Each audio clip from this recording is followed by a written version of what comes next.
Alright, so we talked about how this economy was going to get hurt by these various things. So let's see now kind of the in-between, the results, and then the effects. So actually, let's jump ahead to the effects. If you want to move forward a little bit, just so zoom in on this part. Yeah, okay. So we have unemployment. A third of people who wanted jobs were out of work. A lot of the shops closed. Banks fail, which means they actually collapse, and if you had money in that bank, you didn't get it back. It was just gone. You had $1,000, $20,000 in there, it's gone. Farm prices dropped. If you owned a farm, your land wasn't worth anything. You couldn't sell your crops for much. Loans became due, and a lot of people and businesses went bankrupt. Just like most of us. If I had to pay everything on my house all at once, I'd go bankrupt. I owe too much. But since it's only a little bit at a time, I'm fine. So let's look at a little bit how we got there. So if you want to show kind of this area in here. Okay. Consumer spending. Remember, that's going to dry up because companies are going to stop offering loans because of that stock market crash. They can't anymore. So, stock market crashes with the Black Friday. Part of the reason it does is because You mean Black Tuesday? people get scared a little bit. So, that consumer spending, right here, it stops. No spending because no more loans. Now let's look up here. All these things are going to be affected when there's no spending. People aren't in stores. Stores go bankrupt. Those stores, let's talk about toys, right? You don't really need toys. So people don't buy them anymore. Toy factory goes bankrupt. The jobs at that toy factory, at that store, no longer exist. So they lose jobs.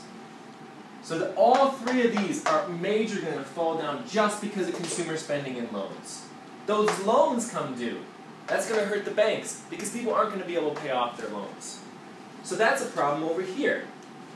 People take money out of their banks because they start thinking the banks are going to fail because some of them are. So everybody's running to their banks, trying to get their money out, and the banks fall apart. They literally shut down. Okay?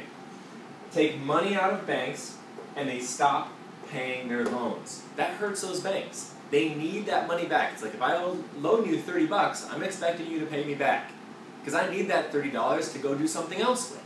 Same with the banks. So, banks fail.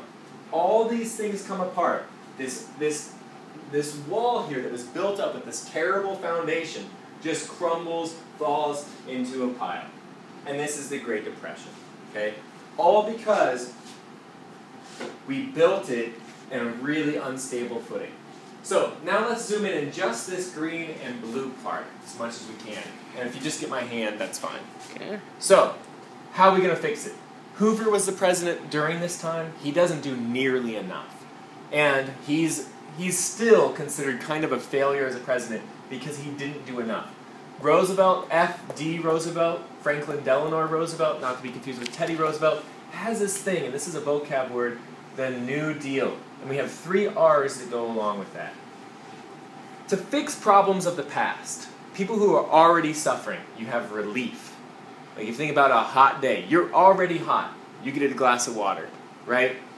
Recovery is to try to help, like especially businesses that are suffering but not failed, right? Or people who are suffering but not failed. They need to recover, okay?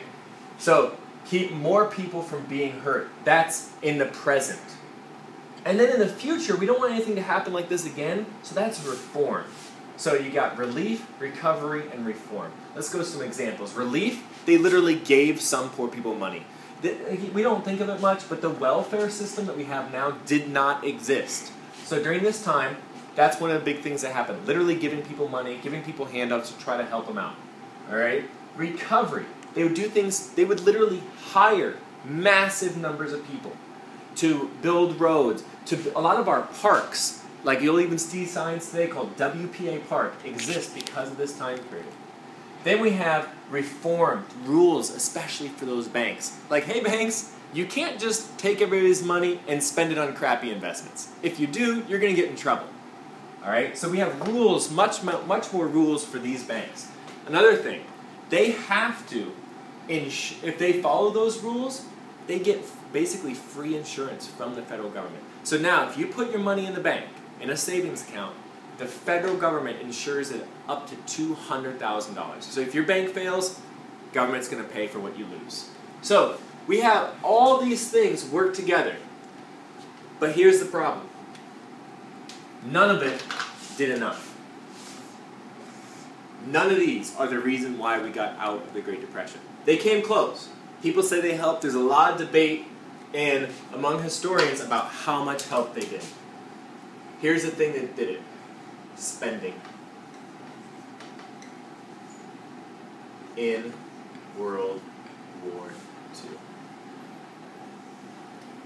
1941, the U.S. joins World War II and starts just spending like mad. Every single factory gets converted to build things for the war. There's basically effectively zero unemployment during World War II. We start spending like crazy. And after that, the whole world, we'll talk about later, they get kind of addicted to American products after World War II, and still people buy American like crazy all over the world. And this is what ends the Great Depression. That's a big test question. Spending in World War II. And that's it.